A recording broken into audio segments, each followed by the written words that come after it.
People hail me as a great inventor.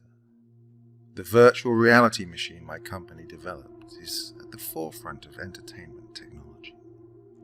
But I don't care about the fame. That was never why I did any of it. I started out of curiosity, and I finished out of love.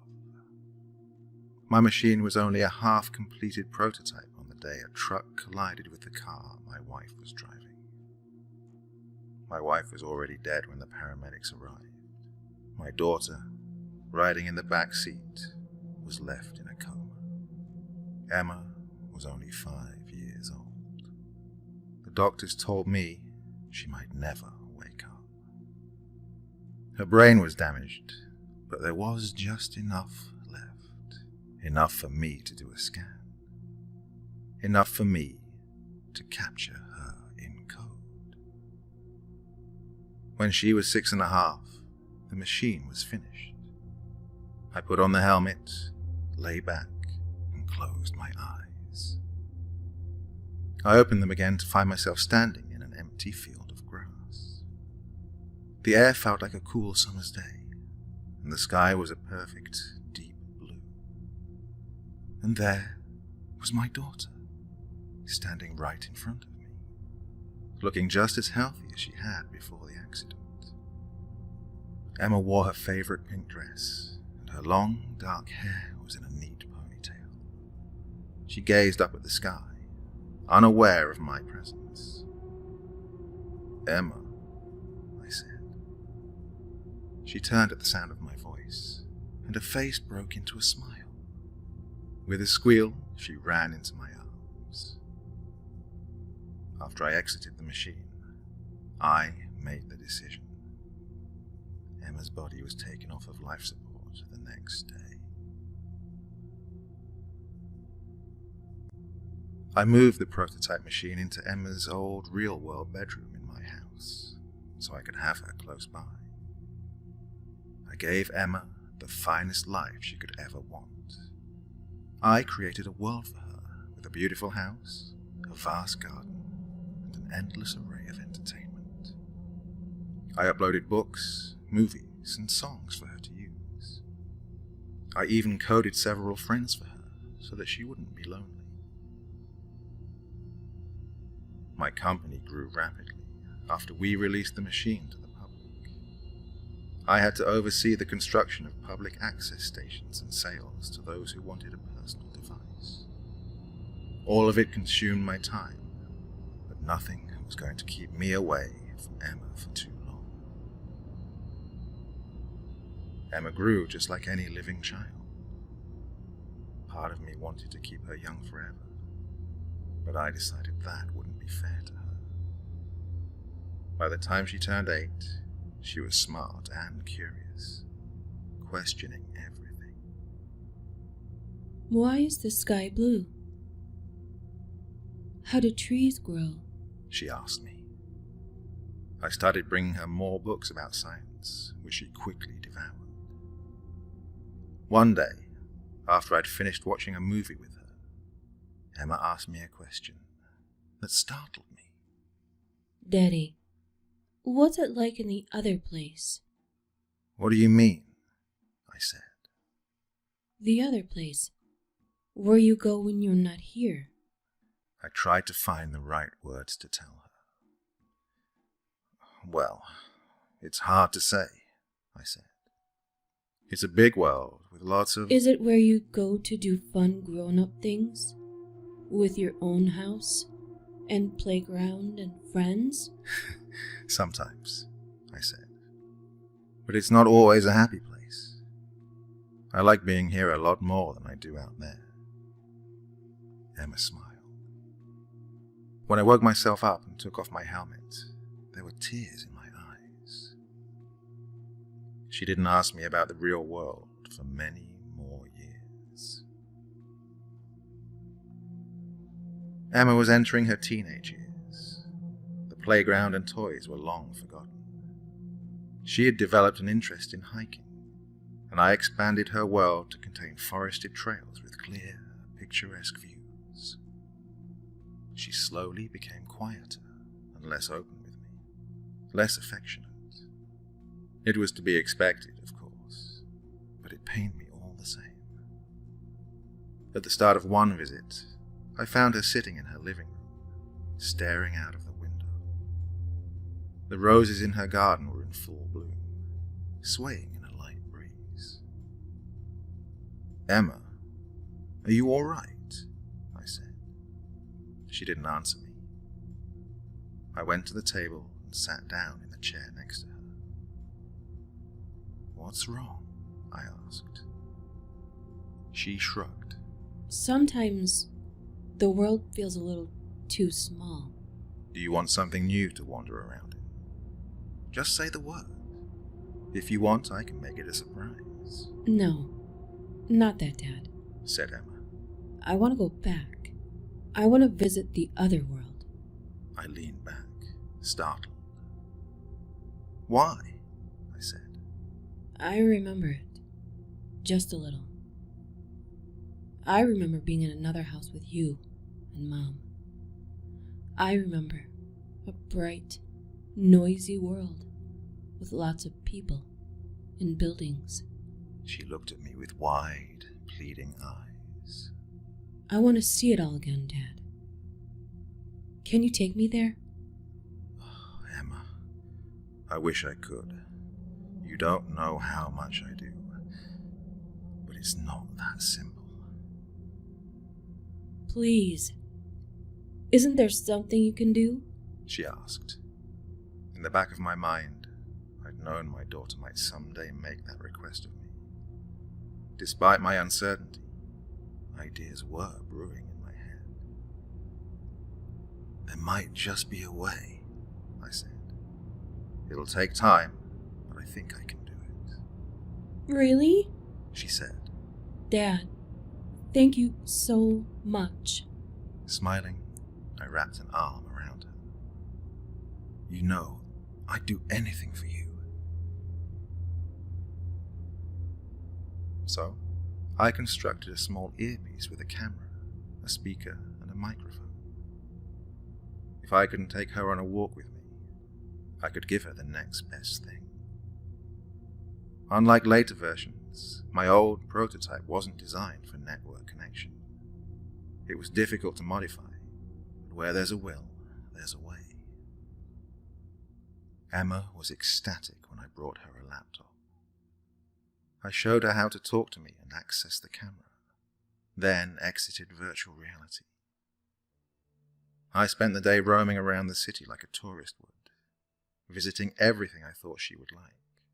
My daughter's happy chatter was a constant stream in my ear. Hearing her squeals of delight made me smile. At the end of the day, I returned home and collapsed into a chair. I wish I had a body now, said Emma. I sighed. Oh, if only I could. Why can't you give me one? She asked. What? Why can't you give me a real body? She repeated.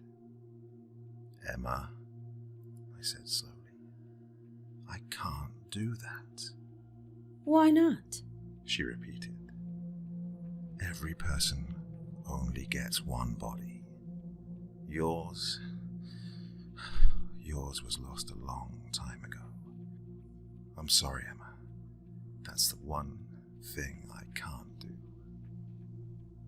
There was silence. All right, Dad, she said. I won't ask you again. Emma was happy, and that made me happy too. For a while it seemed as if we were almost perfect.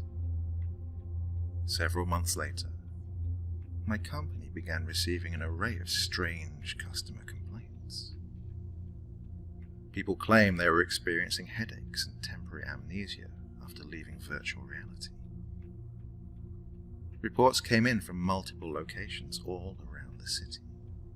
My company sent out technicians multiple times to examine the machines, but we found nothing. Then, the first death occurred. It was a teenage girl, just around Emma's age. She'd stopped by a virtual reality station after school and never woke up. Dealing with the media was an utter nightmare.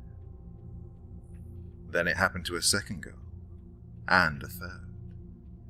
I had no answers to give the girl's parents, who were threatening to sue. I knew exactly what it was like to go through that sort of pain. I didn't want it to happen to anyone else.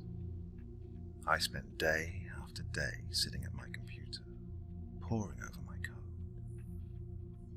All my tests had yet to turn up anything out of the ordinary. Are you okay, Dad? Emma said through my earpiece. You haven't come to see me in a while. Oh, I've just been busy, sweetheart. Nothing for you to worry about, I said. Will you visit me soon? I miss you. I sighed. Yeah, soon. I promise. Several hours later, I slimmed the lid of my laptop shut. Enough. I wasn't getting anywhere, and I wanted to see my daughter. She was right. It wasn't fair of me to stay away from her for so long. I went upstairs to the machine, removed my earpiece, and put on the helmet. Just knowing I was going to see my daughter already made me feel somewhat better. There was a brief moment of darkness, and then I was standing inside Emma's house, just by the front door. "Emma," I called. "Where are you?" No response. "Emma, it's me," I said.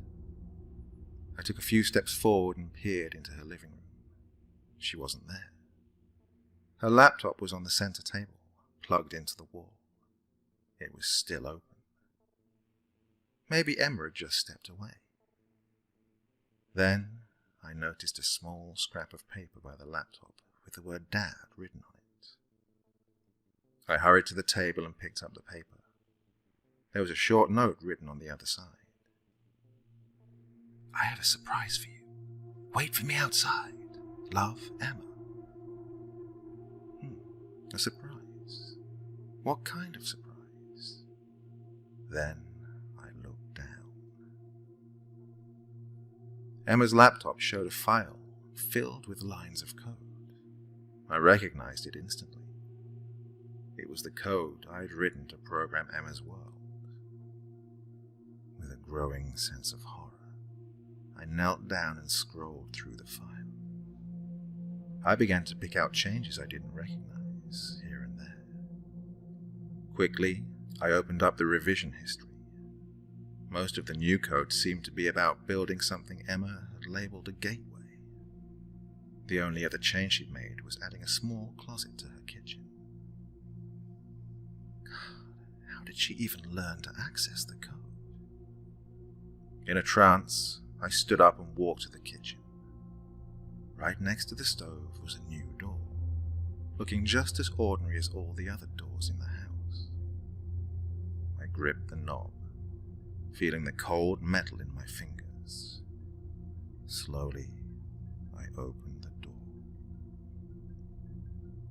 The lifeless bodies of 3 girls lay inside. Their limbs were sprawled as if they'd been carelessly tossed inside. I knew all 3 of them. I'd seen their pictures on TV, on the internet, in the investigative reports my company generated to look into their deaths. "I have a surprise for you," Emma had written. No. I tried to run from the room, but I stumbled into the kitchen counter and collapsed. I had to get out. Instinctively, I woke myself up and exited back into reality.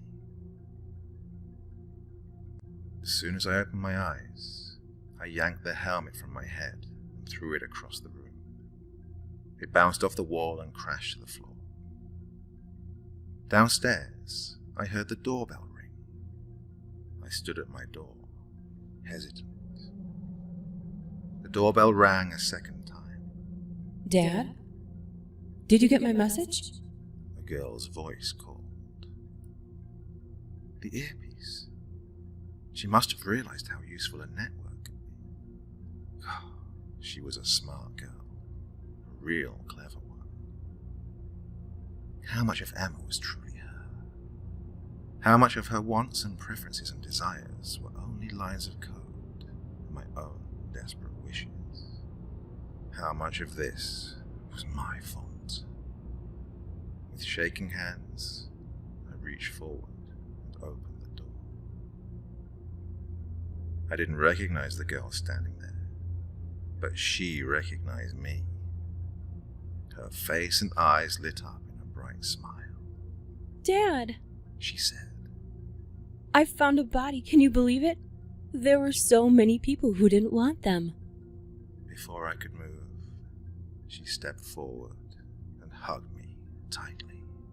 I love you so much, Dad. Slowly, I wrapped my arms around my daughter and hugged her back. I love you too, Emma, I said, more than anything else in this world.